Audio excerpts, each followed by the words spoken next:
Welcome to PolyCast, a Civilization podcast focused on game strategy. Dan Q. Makalua. The Me and Team. QNL. With guest co-hosts Steve G, 700. Actually start the show. So should I just start talking? Or? Silly. No, not... Never talk, Steve, no. Don't you know that guests are meant to be seen, not heard? Wait. Wait. Show us. Greetings and salutations. We've got QNL. Blah, blah. Makalua. It's too early for blah blah. What are you talking about? The Mean Team. Girl, look at my KD. Dan Q. I am your sunshine. And Steve G, known as Steve G 700 on certain forums. That's you.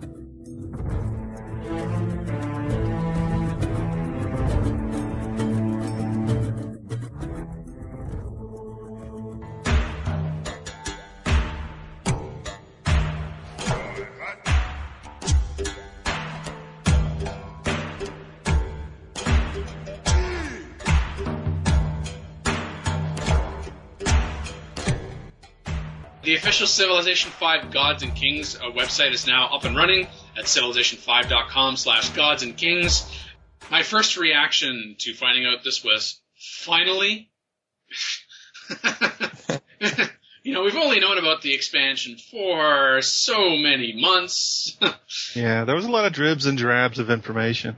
Kind of amazing to see like a 2-year-old game like this and everybody going crazy just tearing through every little video preview and, screenshotting every frame so they could zoom in. And it's like some sort of, something out of 24, something where people are just like zooming in and enhancing this one frame at a time just to try to spot some clue.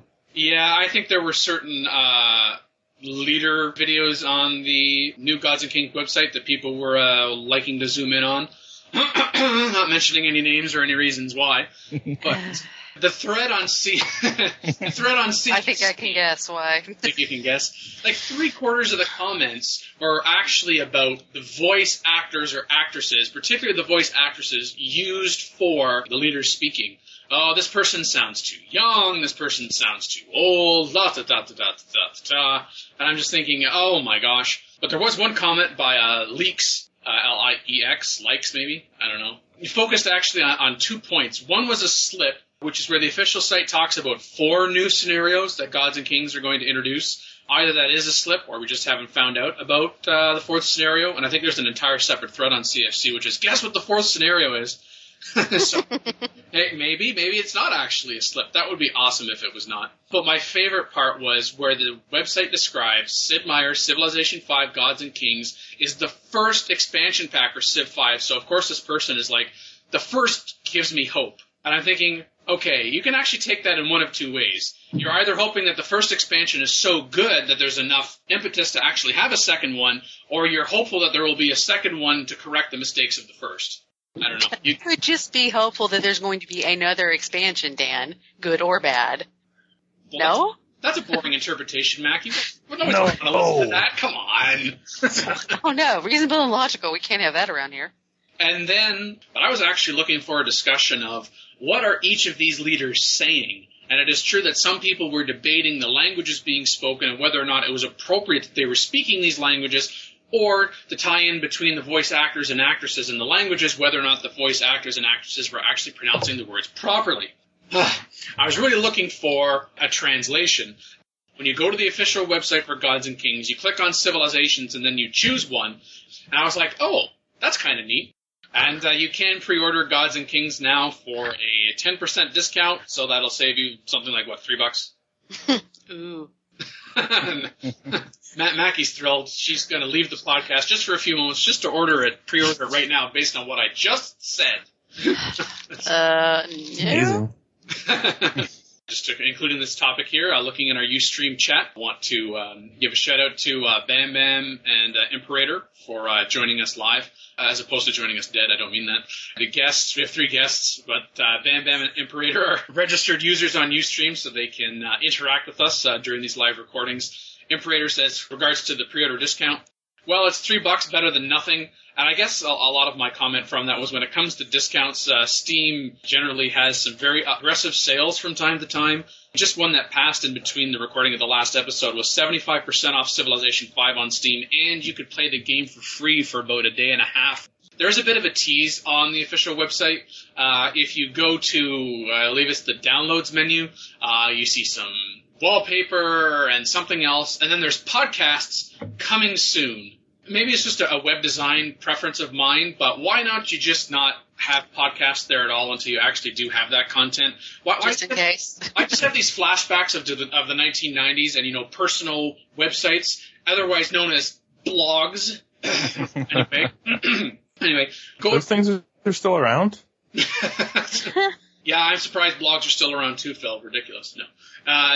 Oh. Where you'd go to a website and you say, oh, click here. And I mean, at least the whole page isn't like this, but if you click on it, it'd be like, coming soon. It's like... Under construction. Under construction. Hard hat and all that, bulldozers and stuff. I was like, oh. Yeah, oh, yes, the animated graphics as well. Sometimes the actual deconstruction. Oh. Yeah, that kept me entertained for like a second and a half more before I clicked away. On the next episode of Nostalgia Cast, we'll talk about embedded MIDI files on websites. And which I was, I'll say guilty of. I was actually guilty of that. I was just clicking around on here, and their list of new wonders doesn't list everything, but did nobody mention they had the Hubble Space Telescope as one? Did I miss that on a previous podcast? Did we not mention this? I'm sorry, I'm a space nerd. I'm happy. I don't know, it doesn't tell me. There's just a nice picture of it. It's SpaceX. I mean, I've heard of it. I don't think we got any info on what it does. Doubtful that it has anything to do with religion. Yeah, but there's a religious screen on the same page, and one of the religions is Zoroastrianism. Ah, yeah, Zoroastrianism. Excellent. Now, the icon that we've seen for Zoroastrianism is the best religious icon. Therefore, you should choose that religion every single time. And if you can't get Zoroastrianism because the AI takes it, you must rage quit and try again. No, you conquer them and take their religion. Bam Bam says, 2K and Valve already have my money for Gods and Kings. Now we play the waiting game. We play the waiting game so much in gaming as well as this something called real life. It's wonderful. What are the victory conditions for the waiting game anyway? Time. Obviously.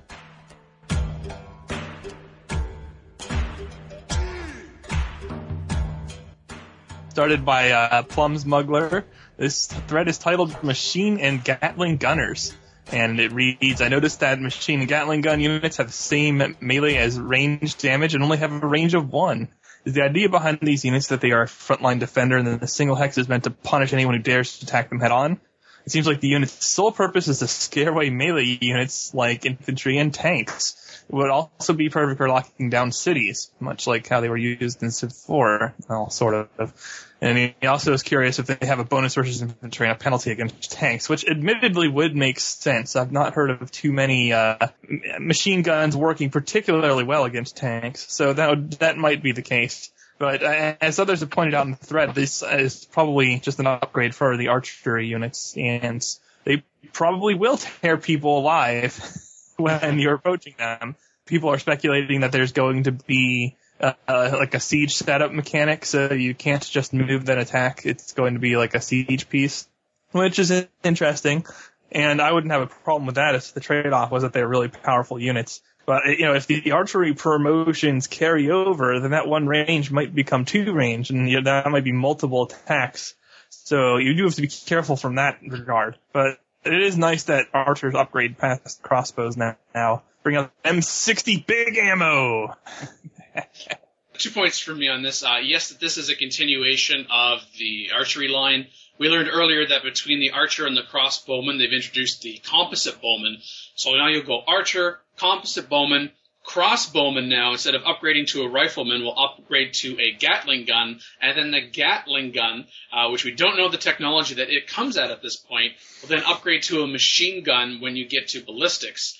And the point about them having to set up like a siege unit, that comment was from Gamer KG, and a couple of other people pointed out, where did you get that information from? He never said. Because, yeah, it's like them, I have not seen that anywhere. And then he later admitted that, I thought I remembered seeing it somewhere, but I couldn't find it, and I think I might have just gotten it confused with something else. So, if they had to set up like a siege unit, I'd kind of be like, even more limited usefulness. But I think perhaps an advantage to the machine and the Gatling gunner is not so much about the comment about how they were used in Civ 4, because that's open to question, but perfect for locking down cities, which to me in that interpretation means you sit them inside a city for defense while the rest of your forces continue to move on.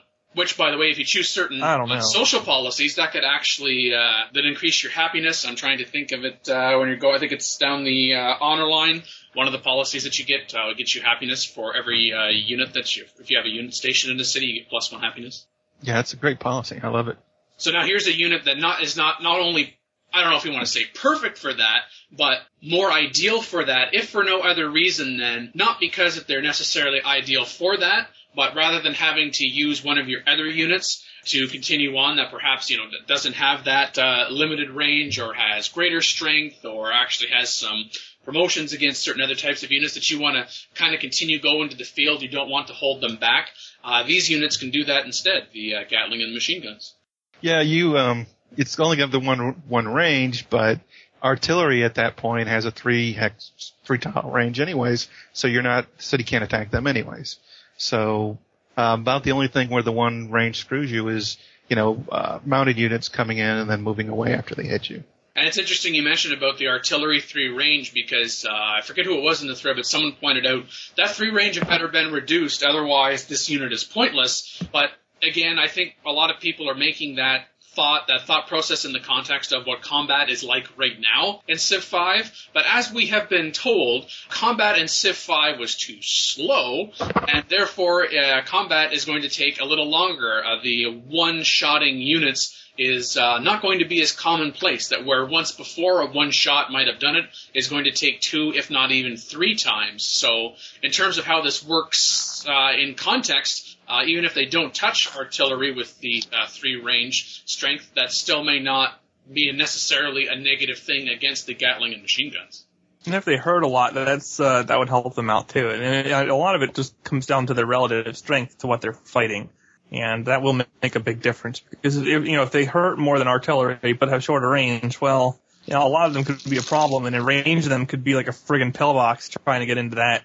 And do they have the same defensive penalties as archers? If not, then they can actually be a very big issue even at the front, depending on what the AI or human chooses to do. So there's a couple ways you can go with this. Well, I'll just have to see, I guess. Basically, you have to see how much damage they can do in that one shot they get in before someone mashes into them. Yes, and then is it easy to mash into them, or are they actually competent defenders? Because they're saying they have the same range strength as melee strength, which is not true for archery units in Civ 5. That might be the case. So they might be intended as the kind of unit that just kind of screws with the zone of control. It's really difficult to deal with, and you have to attack it, or else it attacks you as you try to get around it. It might be something like that. You just get a couple forts on borders with those suckers and just ruin the AI's day. That would be fun. Gatling gun seems more of like an industrial era type tech, just off the top of my head. Just going by history. Yeah, but then that's so close to the machine gun. I think they'd have to pull it, for balance purposes, pull it back a little bit and put it somewhere like mid to early Renaissance. Probably mid-Renaissance, to be fair. Because otherwise, you're just going to be like, Gatling gun and machine gun, which, that's actually what happened in real life. But like we do with musketmen and riflemen now. You go to get to riflemen so quick that, musketmen never really have their day in the sun. Bam says in the chat that, quote, the folks that have complained in the past about city defense and how difficult it is to take them probably won't be welcoming the Gatling machine gun units, unquote. Probably not. Machine guns used in Civ 4 or nothing like they're going to be used in Civ 5, and that is a good thing. Machine guns were really only useful when you had a tech lead in Civ 4, and were taking on large numbers of dated units trying to attack you. Because they had a collateral damage of immunity, one of the very few units in the game that had immunity to collateral damage from the ground anyway. And they had a bonus against gunpowder-based units. So, if you're being attacked by rifles, grenadiers, infantry to a lesser extent, because infantry will still hurt you quite a bit, then you could really chew through a lot of that stuff. And then their base strength was so high with drill promotions that they would just slaughter things like maces and knights and whatever as well. But they couldn't attack at all. And that's not the feeling you're getting from these units in Civ 5. These units are probably going to be reasonably devastating if you're too close to them in Civ 5. Whereas in Civ 4, as long as you didn't attack them, they couldn't do anything to you at all. So it's a different kind of unit, and it serves a different purpose in the game. I mean, aside from the obvious stat changes, they're not going to be anything like Civ 4. So as far as trying to read the designer's minds here, why do you guys think they might have made them just a one range unit instead of, why narrow that range down from 2? It's either for balance or flavor. That's my guess. Flavor, because there isn't another unit like that in the vanilla version of the game. Your ranged units tend to have, for the most part, 2 range or more. And on the other side of things, they also defend better than your traditional archery type of units as well. And while giving an upgrade path, it kind of creates a unique era flavor when I'm just thinking about it from that standpoint. And that is something that sometimes felt like it was missing, and it's nice to see a little of that back. Right, and in respect to them being siege units, it sounds like they're very much the opposite of siege units. They're there, they got to run up and sort of stick their guns down people's faces, or sit there and wait for people to walk up to them. I mean, that's not what you do with siege engines. Well, yeah, a ranged unit that defends as well as it attacks because it has the same melee as ranged, then actually puts you in danger of just flat out spamming them like crazy and attacking people who can't really retaliate too effectively. So my guess is they'll be made a little bit weaker than contemporary infantry to compensate for that. Yeah, I expect it is a combination of balance and flavor like Phil was getting at. And to that balance thing, we don't want a situation where you get to this particular era, and even if other civilizations are, especially if they're matched with you in technology in the sense that, well, I'm just going to build this one type of unit and I have a better chance than not to actually steamroll to the combined arms discussions that we've had before. Bam says, I'll be happy to get some extended use out of my ranged unit promotions. It's tough to see my currently pumped up archers and composite bowmen waste that valuable experience. And that will actually be interesting to see what happens on upgrade for those units that you have upgrade. And I think this was touched on near the beginning of the conversation about whether or not that will translate into, like if you start with an archer and a composite bowman and then you move up to crossbowman and then upgrade to a Gatling gun, then are you going to lose that ability to, in terms of the range, only have it go down to 1?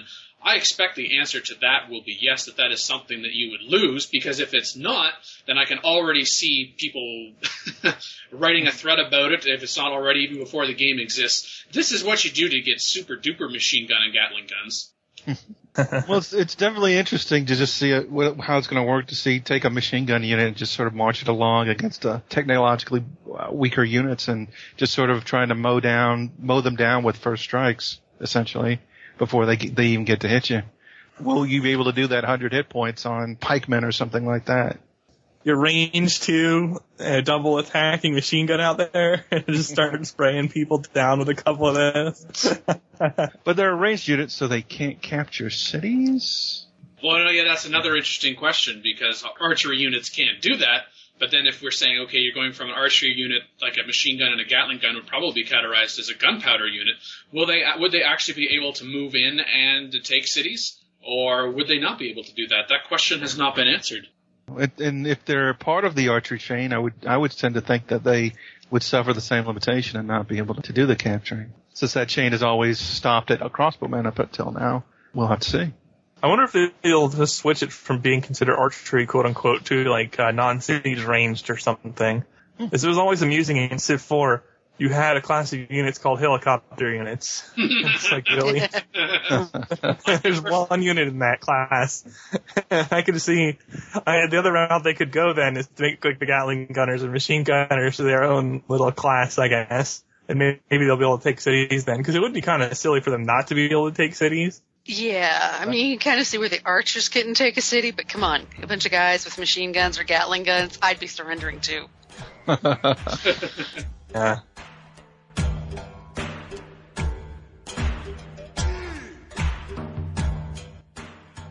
Well, we talked about being aggressive with Gatling gun and then machine guns. What about not, Mackie?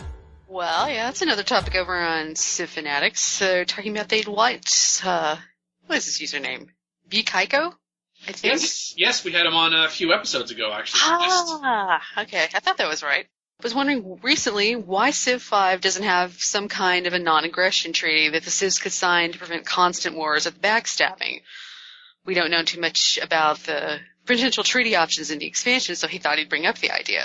It could be enforced like a peace treaty, so you'd get penalty if you tried to do it. Various benefits. Other people in the thread have pointed out that the Declaration of Friendship is kind of like that-ish. And then somebody pointed out in real life, these don't really work out so well. Yeah, As the Germans and the Soviets.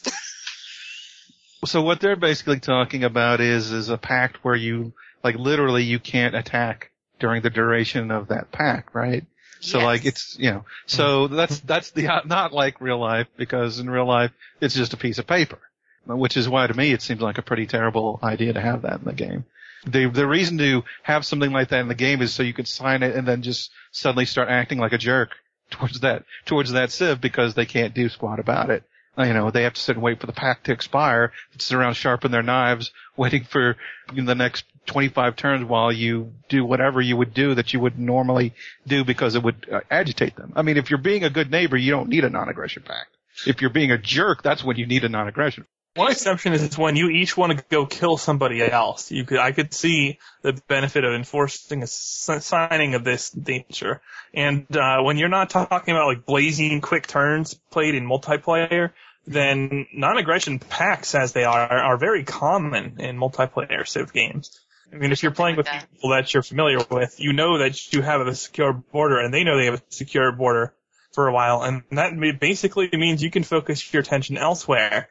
I think of it as like this. I mean, non-aggression pacts exist in the game as, you behaving a certain way towards your neighbor, not drawing their ire, I like backstabbing being in the game. I like the uncertainty of that kind of politics in the game. So, I personally would hate such a thing to be in the game. That's interesting, because I would like to see such a thing in the game. I think it's well raised in this thread and defended by B. Kaiko. With regards to the realism versus, just realism in general with regards to the non-aggression pacts. In Civilization 5 right now, and this was the case in Civilization 4 too, you sign a peace treaty, you have X number of turns where that is enforced. You can't actually attack until that time has passed. So he's looking at an equivalent of that before you actually get to that point. As he describes it, a declaration of friendship with teeth. And he also talks about, and I know that this may be a bit of a practical problem, especially when it comes to the AI, but I don't think that should preclude this consideration entirely, which is if you decide to get into a non-aggression pact, you're weighing pros and cons here. You have to decide whether or not that this is a good idea to enter into, because I know that I am forced not to attack that person, but in turn, they also can't do the same. So the AI should be thinking about your behavior so far in the game and whether or not they want to go so far to restrict themselves to that, similar to the difference between a peace treaty and a ceasefire, where yes, it's an end to hostilities, but a ceasefire, I'm thinking maybe more of Civilization 4 here, but in any event, that the ceasefire just stops the fighting, but there is no X number of turns that you are forced not to do that. So you still have the option. It's just for those people, if I can actually get that option, either I'm a peaceful person entirely in the game, I'm a builder, or I want to build for a little while, I want to see if I can ensure that, no, I'm going to have these turns to build, which also could be healing of units and building more offensive units, so when that non-aggression pact expires, and I think that that's an important consideration as well, that it's not just a non-aggression pact from now until whenever, that there is a defined period of time for it, just like a peace treaty, just like a research agreement and the like. When I'm doing the builder, and I try to just handle that through things like gifting, sort of currying favor in that sense, sort of a soft non-aggression pact, if you will, or an implicit non-aggression pact, just to get them to like me so much that they want to depend on me for, the luxury resources or gold or whatever, rather than just locking them out completely. But I mean, it's a good point you raise, actually. I hadn't thought of it that way. Could be good for flavor, too, because you could definitely have the different AI personalities take different approaches in general to the non-aggression pacts, either being more biased towards signing them or not signing them, depending on situation. Maybe not make it impossible for anyone to sign them, or maybe one AI just never signs them, something like that. But for the most part, it's one of those sliding scales where some AIs will be very willing, typically, whereas others you'll really have to work at it to get it. Just like in a way that if you want to open borders with another civilization, you have to work to get them to like you enough, or at least not hate you enough, in order to get them to accept an embassy. And we also know that with regards to research agreements that you have to get to, well, we don't know if it's formal friends or at least a friendly disposition, but there's that extra step in there. So yeah, you get that flavor in there that some AIs will be predisposed or not. And if you really want to shake it up, then you just click on random personalities, which is one of my favorite ones. And then it really comes down to, even more so, I think, your behaved yourself, how you've conducted yourself. But also, even if the AI thinks that it's a good idea in one respect, they may decide that, no, I don't want to do that because even though I haven't been aggressive towards you at this point, I am going to be able to roll over you. Just implicit non-aggression pact. I'm not willing to actually go that far to commit. Plus, that can also be another level of just how much, in practice, how much an AI likes you. Now, in essence, a defensive pact is a non-aggression pact. I'm pretty sure that if you sign a defensive pact, they can't declare war on you at that point, can they? Well, the thing with the defensive pact is, in a defensive pact situation, if you are declared on by somebody else, then that other civilization that you have that pact with declares war on the civilization that declared on you, whereas the non-aggression pact is more about, I'm not going to attack you, as opposed to, I'll declare war on someone who attacks you. And as we have seen, and humans can be guilty of this too, yes, in a defensive pact, let's declare war, but to actually do anything practically speaking in that war, you may not. Yeah, never. I've never seen that. Yeah, paper war. Exactly. And it would make sense for people like Monty to not want to have declarations of friendship because he's always sizing you up as a target. The thing about defense pacts is that if you do declare war on anyone, your defense pact is broken. You essentially have no defense pact. So yes, if you do declare on anyone else, your defensive pact partner won't go with you because it's not defensive if you're the one declaring war. Right. And it's not a preemptive strike like some countries like to do.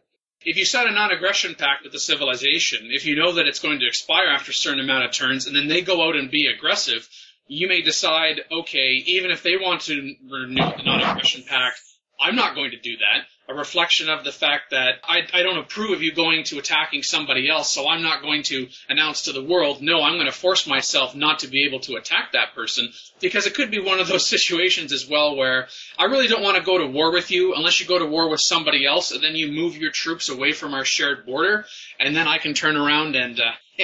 So let me propose this scenario.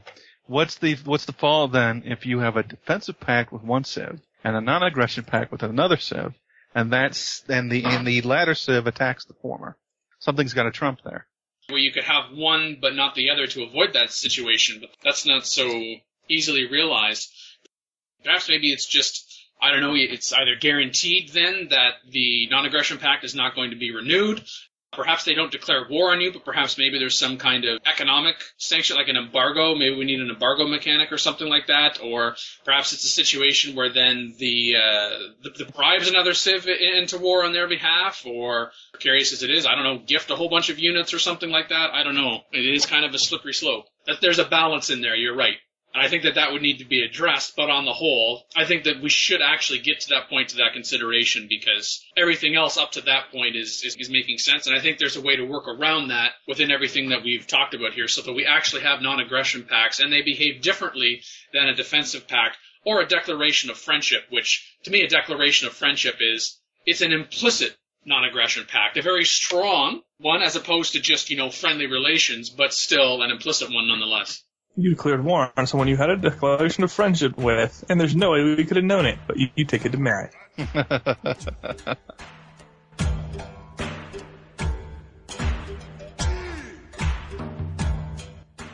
Whether civilization should have civil war is addressed here in a post by Josh Arrowwood. Thanks for having a name that is easy to pronounce, Josh.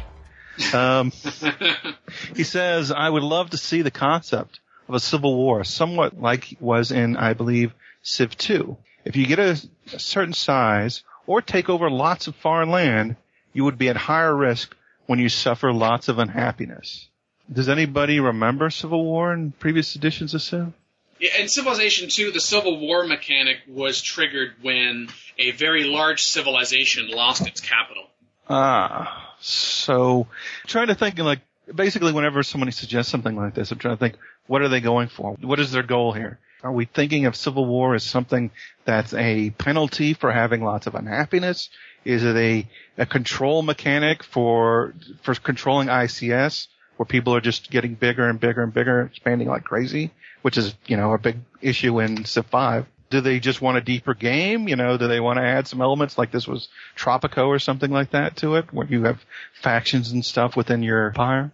You definitely wanted something that is measurable, as was actually pointed out by B. Kaiko, nonetheless. You don't want it to just be random. Just 'cause it can happen, it does happen. A lot of the discussion in the thread was related to happiness, actually, essentially getting to yes, we already have the slower growth when you go from happiness to unhappiness. You have the combat penalty when you get to -10, for example. And those meaningless rebels, yeah.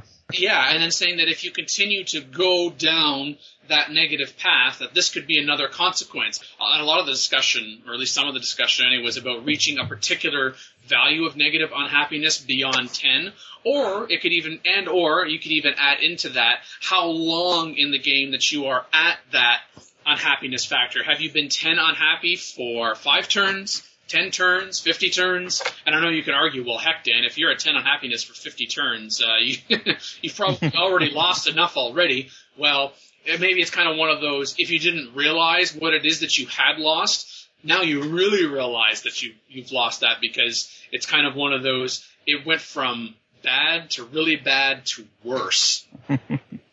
So here's the thing. How does this really work? You got one of two scenarios here. Cities or enemy units start spawning piecemeal, which you just roll in and crush. Or there's something abrupt where half your civilization is turned on you, which is probably a non-starter. It's probably not feasible to suddenly have half your civilization turn on you. How to make something like that work in the proper measure?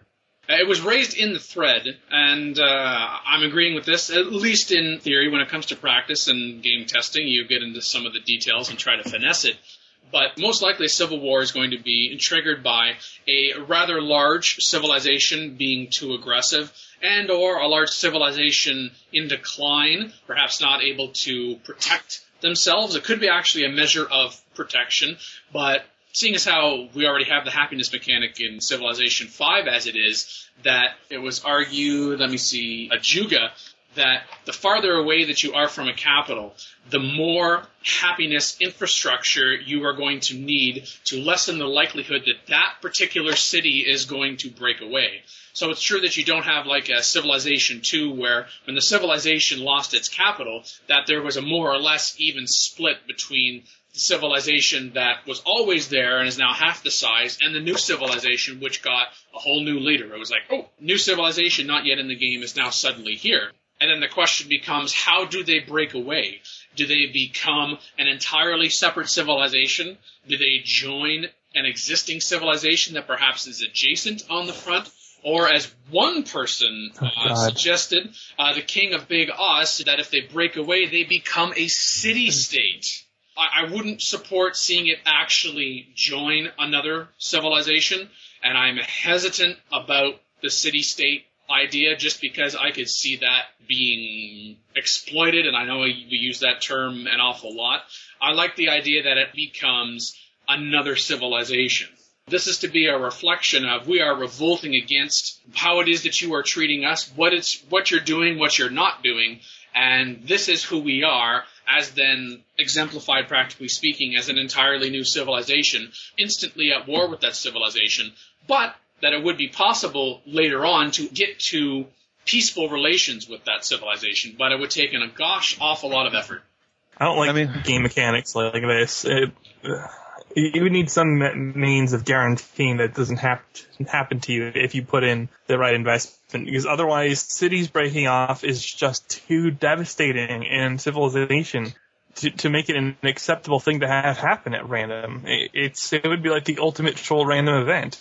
So in some cases, it would be the you lose button. Yes, that's the thing. It would have to be measurable.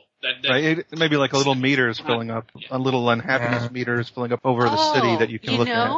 Instead of how you get a golden age out of happiness, if your unhappiness is too high for too long, it fills up an opposite bar and you get a Civil War that way. A poop age, yeah.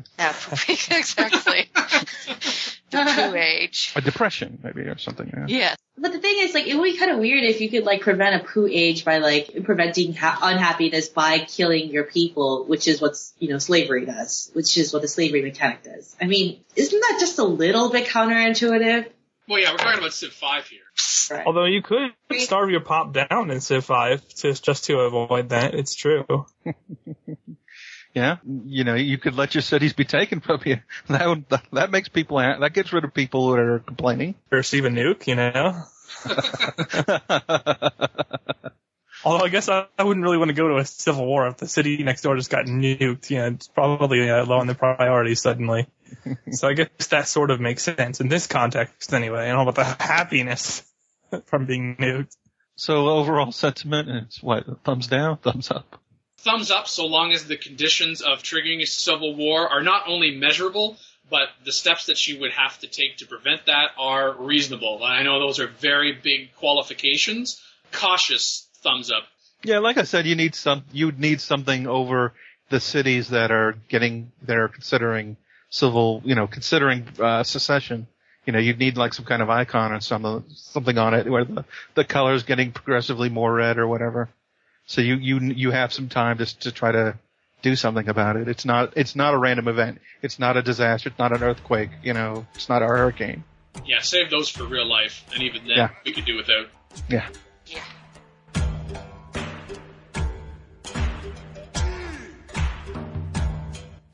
We have a thread started by Sharku. I believe I don't know how else to pronounce that. So it started by Sharku. Anyone else notice this? Trading post available with Guild's Tech.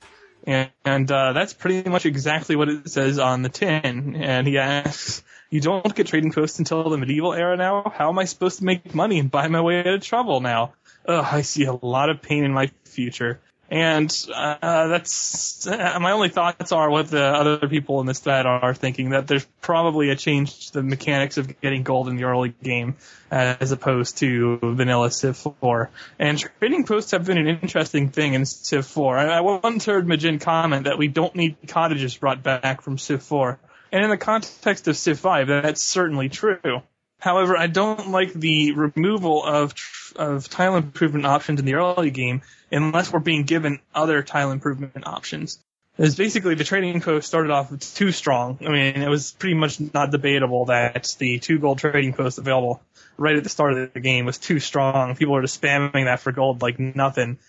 And as you pushed it back, well, once it was nerfed, then they weren't really as good until you got that gold back later on.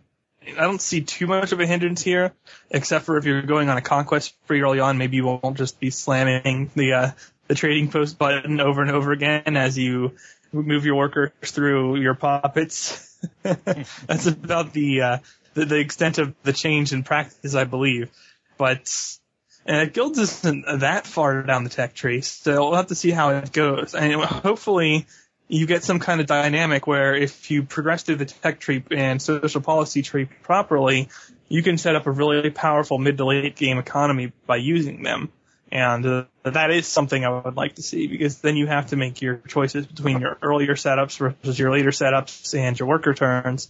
Then you would actually have some dynamic choice on tile improvements. So I'd like to see something other than farms practical then in the early game on the flatlands now that trading posts are gone. Yeah, as Eagle Pursuit said, you will adapt. We adapted when trading posts went from 2 tile yields so early in the game to 1. And I think now it's just more of an emphasis on a number of things. Number 1, your markets, which are still available at currency, your luxury resources, particularly excess ones to sell. And then if we look just at the religion mechanic, we know that there are 3 founder beliefs that are tied to gold. Church property, plus 2 gold for each city following the religion. Initiation rites, plus 100 gold when each city first converts to this religion. And tithe, plus 1 gold for every 4 followers of this religion. But if you even exclude that, because we know it's possible that you will never found a religion, it'll be a while before a religion even spreads to you. But between the markets and the luxury resources, and then also establishing trade routes, and also with the city focus with the governor, although I don't think that's the word that's used in Civ 5, I'm kind of blanking on it right now, setting it to gold focus, If you haven't done that before, haven't done that hardly at all, I think you'll be okay. But we know how powerful gold is, so I'm wondering if this is actually a measure to try to counter just how strong gold is in terms of, if you have it kind of a thing, you can do this and this and this and this.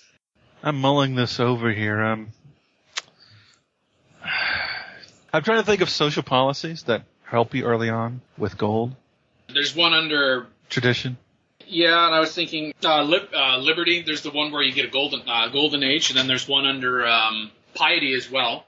Although that will come a little later because it takes a little while longer in the game in order to be able to adopt piety in the first place. And I'm pretty sure piety is going to see a major overhaul, anyways, when G&K comes out. Oh, no doubt. First time that's ever happened. Okay, so monarchy at the bottom level of tradition is +1 gold for every 2 citizens in the capital. They're saying the markets earlier. Okay. If you have enough production, you could probably hammer that sucker out.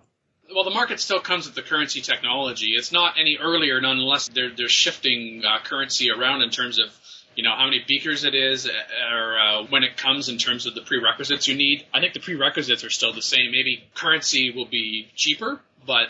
That would still make it earlier. That's probably just going to end up being that you need to consider building markets in your already decent gold-producing cities because you get +2 gold, and then it's the +25% on top of the base gold that you have, which I know would then include the +2 gold. But still, to actually... But how would you get that gold? How are you getting the stuff you're multiplying? There's got to be something. Unless they change trade routes somehow. Well, the trade routes, and then also water. Improving your luxury resources. Oh, yes. Water and coasts and rivers. Man, oh man. Luxury the first time you would actively seek to work those tiles specifically. Yes. Imagine that. Aside from making Colossus. And Colossus is a wonder that helps with gold.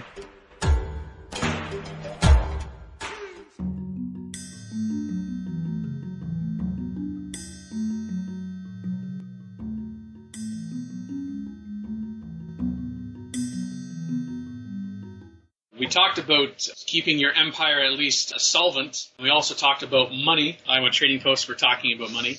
Perhaps takes us out of forum talk and into the news. Usually the news that we talk about is happy or at least neutral, but this is not. This is a big, huge pile of suck. We haven't really talked about Rise of Nations on PolyCast before. It's a real-time strategy game. Like a Civ real-time strategy game. It came to us from Brian Reynolds, who was the lead designer on Civilization 2. It was marketed as Rise of Nations, build an empire over your lunch hour. That company, which he founded in 2000, called Big Huge Games, has been shut down.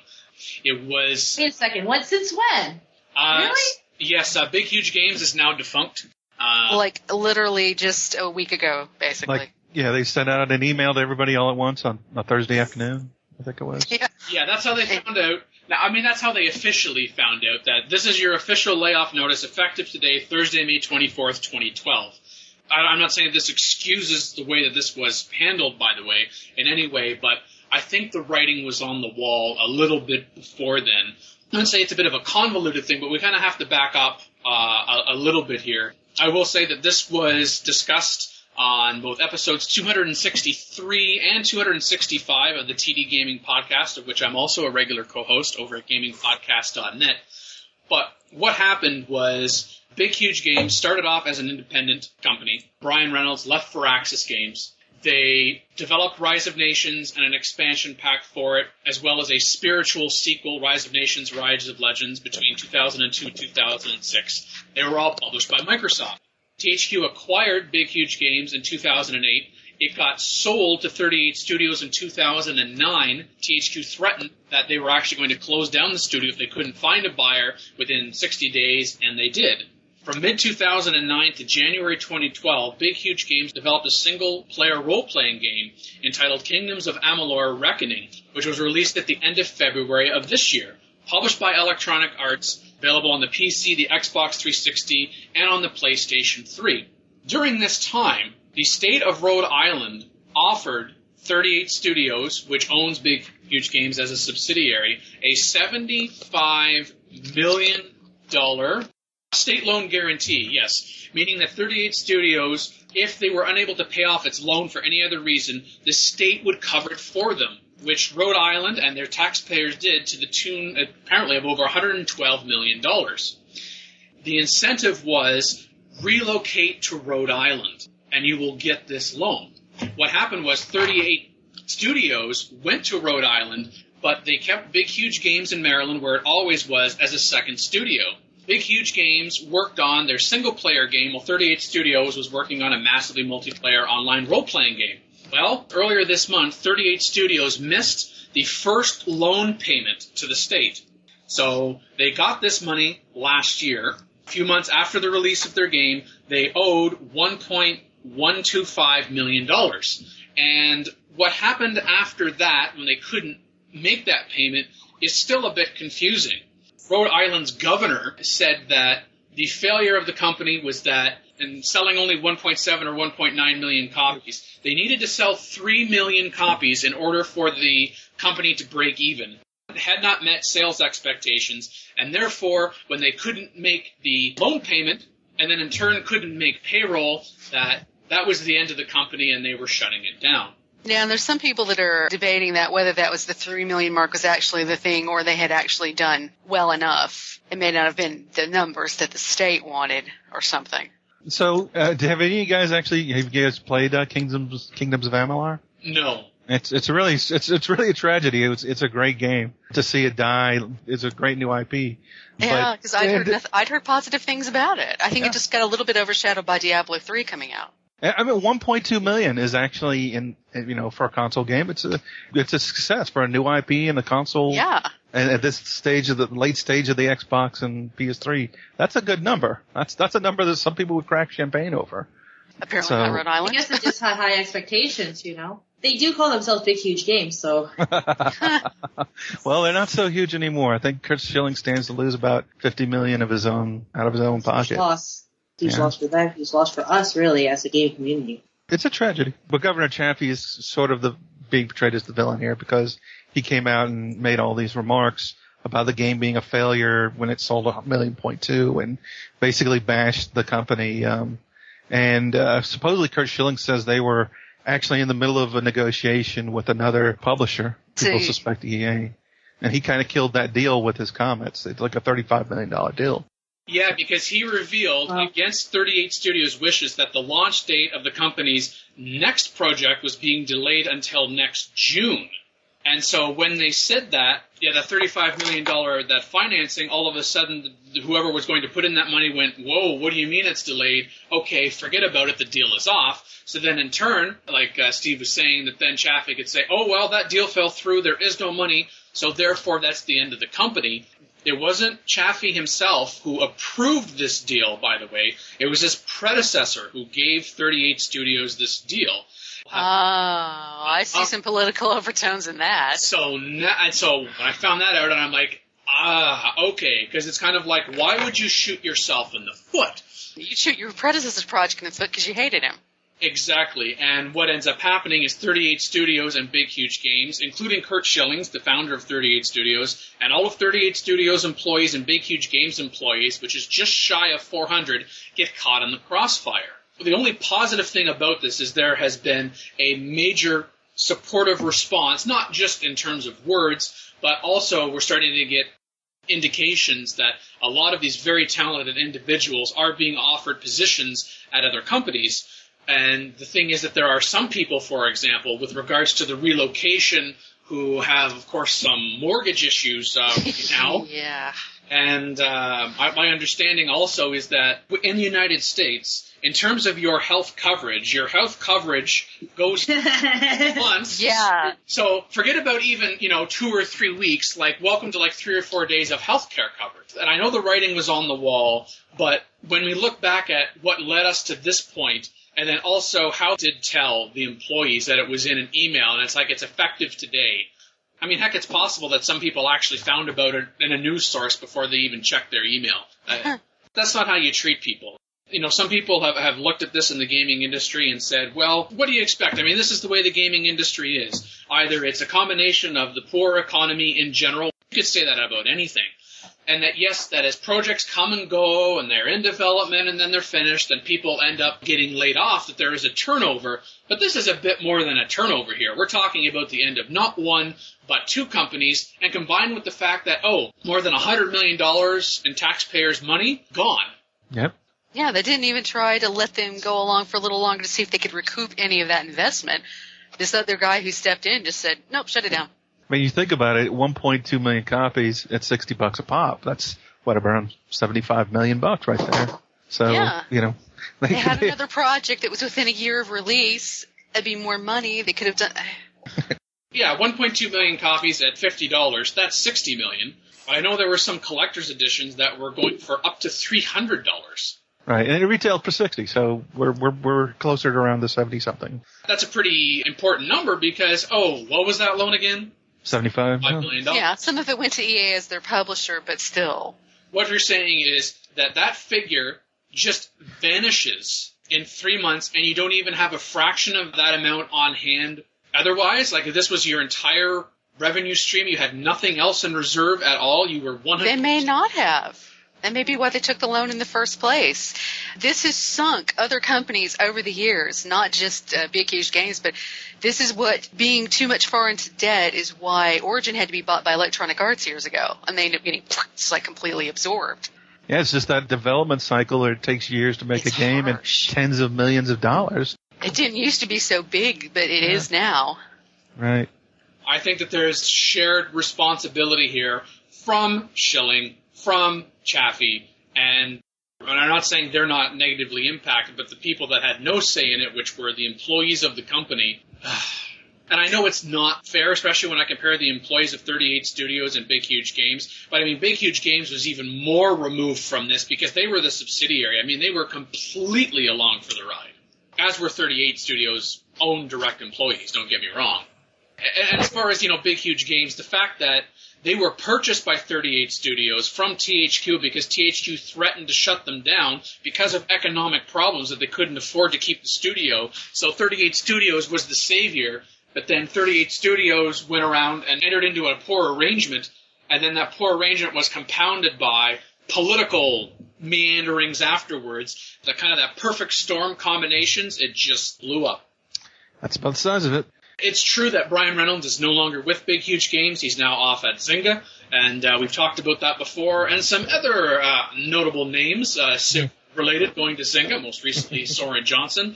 But still, given the pedigree of the talent and the titles, recent and not so recent, from Rise of Nations to the Kingdoms of Amalur, for a developer to end in this abrupt, violent way is... Right after launching a successful new IP, no less. An IP they spent like 6 years in development, hiring R.A. Salvatore and Todd McFarlane to develop. They put a lot into this. Yes. A very rare effort that you see. It should have paid off. Of course, a lot of that money was spent in this development on THQ and Big Huge Games' dime, because by the time they got into 38 Studios purchasing it, a lot of it had already been done. So, I mean, yes, 38 Studios paid, but there was a lot that was kind of, the momentum was already there. The fact that it was just released in February and then to say, hasn't met sales expectations, yoink, just seemed to be...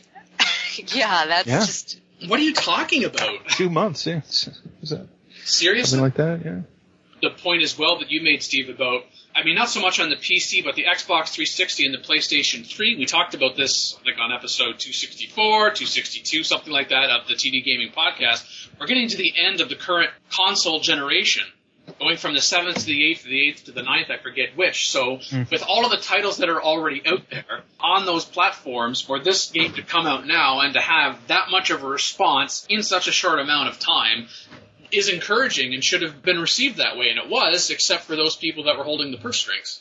Yeah, maybe if this goes into default, somebody else will grab up the IP, but of course that's small consolation for a lot of people.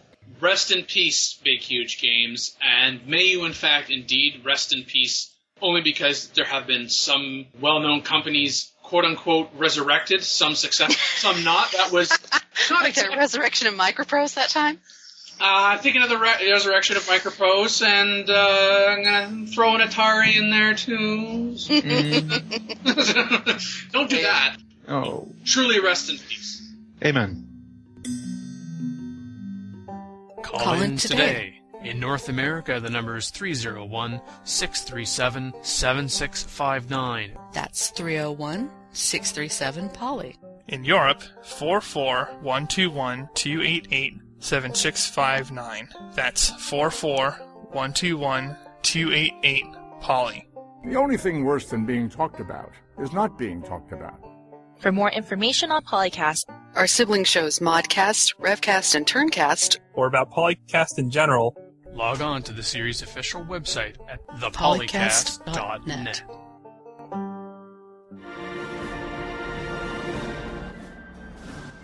Early use of gunpowder was not really, I mean, in a historical context, it wasn't really that useful because you had no, like, real, I don't know, aiming power. I mean, it was only when, like, muskets came along that you had some of that, but of course, you know, when they came up with rifles, it was much better. But, oh god, what was the name of that one thing?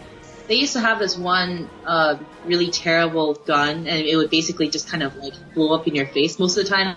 The arquebus? Yes! Yeah, that's what I was thinking too, but I wasn't sure. Yeah. The arquebus was complete crap, man. I mean, come on. I mean, if we had arquebus and Civ, that would be like the land version of the ironclad. Yeah, you'd have to light a fuse and just sit there and wait for it to burn out before your gun would go off. So, I wouldn't want to be on either side of it.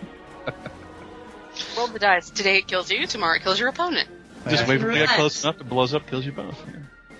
Yeah. Bomb on a stick, look out. PolyCast the building. What was that, Lisa? PolyCast has left the building. Oh, I thought you said Polycast was debilitating, and I thought that's... Well, yeah, that's true. But, You're a little young to need a hearing aid. We are ending on a down note a little bit, so yeah. That's different from selective hearing, Dan. What's that? Wrong direction. Did you say I needed a maid? Well... This has been PolyCast episode 148. I've been joined by our guest co-host, Steve. Hi. Thanks, guys, for having me. Lisa, one of our regular co-hosts. I guess Lisa objects to being called a regular co-host. Well, you think you would have gotten used to it after all this time, but... I think she left the building. Oh. Yeah. The mean team. I'll put down any civil war as necessary, just like I put down other problems. Makalua. This is too late. We've said everything. And and myself, Dan Q. It's a bright, sunshiny day. I can see clearly now, and the rain is... No singing rule still applies. I wasn't singing that. I don't know what Mackie You were still getting has there. participated in or won the sing-off, so she actually doesn't. or was I on mute? You were on mute. Okay, I was saying a bunch of things, man. I was like, I'm here, what the... And then you went on. Okay, well, I am here. And, Oh. yeah, sorry. Say goodbye now, Lisa. Sorry. Lisa wanted the last word, which I just totally usurped, but... Last word.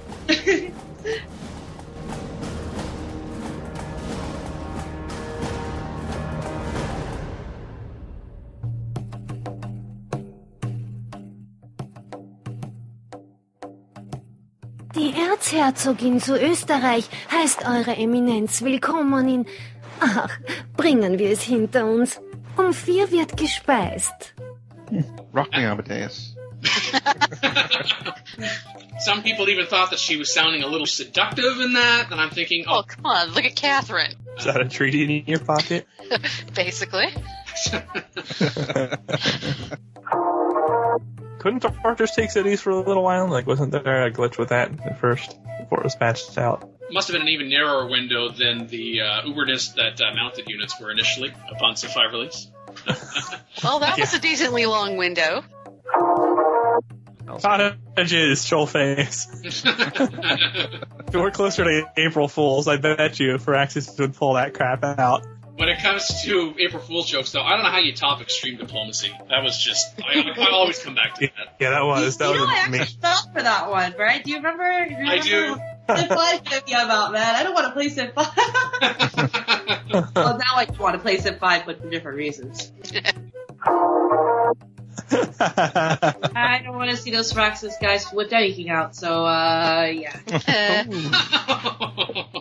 I mostly whip out units, personally. Units? Units. Onward and upward, or at least just onward, perhaps?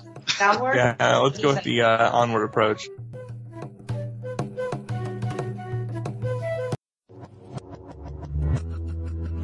Record date June 2nd, 2012. Civilization 4 and 5 sound clips. Copyright Take-Two Interactive. Copyright Civilized Communication at civcom.net.